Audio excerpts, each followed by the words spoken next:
నమస్తే. Welcome to our channel. నేను మీ శాలిని. ఇటు 2 తెలుగు రాష్ట్రాల్లో తెలుగోళ్ళ పండగ ఏదంటే ముఖ్యంగా నిన్న ఉగాది పండగ అందరూ చేసుకున్నారు. కానీ ఇక్కడ మంత్రి నారా లోకేష్ గారు పండగ చేసుకుంటూ ఫోటో ఒకటైతే సోషల్ మీడియాలో వైరల్ అవుతుంది. ఆ ఫోటోస్ దగ్గర ఒక బొమ్మ ఉంది. ఆ బొమ్మ గురించి ఇప్పుడు సోషల్ మీడియా మొత్తం వైరల్ అవుతుంది. నిజంగా దాని గురించి డిస్కషన్ చేసే ముందు స్టూడియోలో ఉన్నారు సీనియర్ జర్నలిస్ట్ డాక్టర్ కనకదుర్గ వడ్డమణి గారు ఉన్నారు. వారి అడిగి విషయాలు తెలుసుకునే ప్రయత్నం చేద్దాం. నమస్కారం మేడం. నమస్తే అండి. అంటే ఉగాది పర్వదిన సందర్భంగా నిన్న మంత్రి నారా లోకేష్ గారి ఇంట్లో పూజ చేసుకుంటూ ఆ పటాల దగ్గర ఒక బొమ్మని ఇప్పుడు సోషల్ మీడియాలో మొత్తం నెగిటివ్‌గా తీస్తున్నారు మేడం దాన్ని. నిజంగా దాని గురించి మీరేం చెప్తారు? నెగటివిటీ పోయిందండి. ఫస్ట్ నెగటివ్‌గా అనుకున్నారు. అవును. అంటే మనుషుల బుద్ధి ఎట్లా ఉంటుందంటే ప్రతి దాంట్లోంచి ఒక కుట్రకోణం. ఇప్పుడు ఆ బొమ్మ ఏదో కనిపించింది. నిన్న ఆయన ఉగాది పర్వదిన సందర్భంగా లోకేష్ గారు వాళ్ళ పూజా మందిరంలో ఉన్నది ఫోటో వైరల్ అయింది. అందులో ఒక బొమ్మ కనిపించింది. ఆ బొమ్మట చేతబడి బొమ్మలాగా ఉందిట. అంటే యద్భావం తద్భవతి అంటారు. అదేవిధంగా మీ దృష్టి కోణం ఎలా ఉంటే అలాగే కనిపిస్తుంది. చూసే వాళ్ళ కళ్ళకి అది అట్లా కనిపించింది. నిజంగా మీరు సహృదయంతో చూస్తే అందులో ఏముందో అర్థమవుతుంది. ఆ సహృదయత లోపించింది. కళ్ళకి గంతలు కట్టుకున్నారు వాళ్ళు. కట్టుకుని అట్లా చెప్పారు. చెప్తే నిన్ననేం జరిగింది అసలు? ఉగాది అందరూ చేసుకున్నారు. లోకేష్ గారు కూడా వాళ్ళ కుటుంబంతో చేసుకున్నారు. వాళ్ళ అబ్బాయి దేవాంశ్ కూడా కూర్చుని ఉన్నాడు. పూజ గది మనకు కనిపించింది. ఆయన చెప్పడం కూడా జరిగింది. వాళ్ళ ఉగాది సందర్భంగా నేను నా కఠిన ఆహార నియమాలను పక్కకు పెట్టి నేను రుచికరమైన భోజనం చేస్తాను ఇవాళ అని.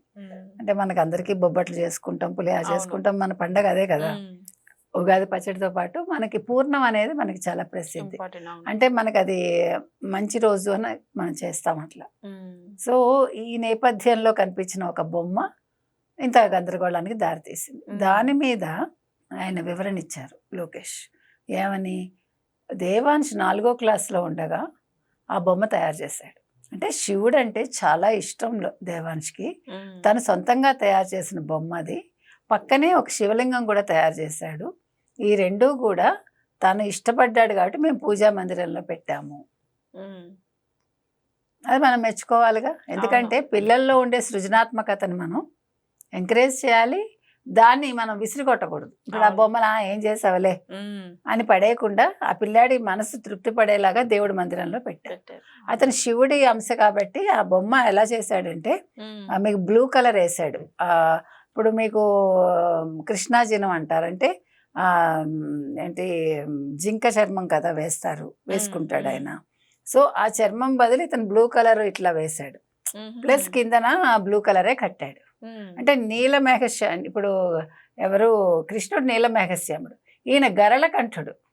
అంటే గరళాన్ని కంఠంలో ధరించిన వాడు నీలంగా ఉంటాడు. అందుకని నీలం రంగు వేశాడు. చూడండి ఎంత ఆలోచన. మళ్ళీ శివలింగం. అతను రోజు దండం పెట్టుకుంటాడు ఆ పిల్లాడు. సో ఇప్పుడు మీ వక్రబుద్ధి బయటపడిందిగా. అవును. అక్కడ అసలు కాదండి. అసలు ఎవరు ఎందుకు చేతబడి చేస్తారు? చేతబడి విగ్రహాన్ని లోకేష్ తీసుకెళ్ళి లేకపోతే ఆవిడెవరు బ్రాహ్మణి తీసుకెళ్ళి దేవుడి రూమ్లో పెడతారా? పెట్టరు. బుద్ధున్నవాడు ఎవడైనా చేస్తాడు?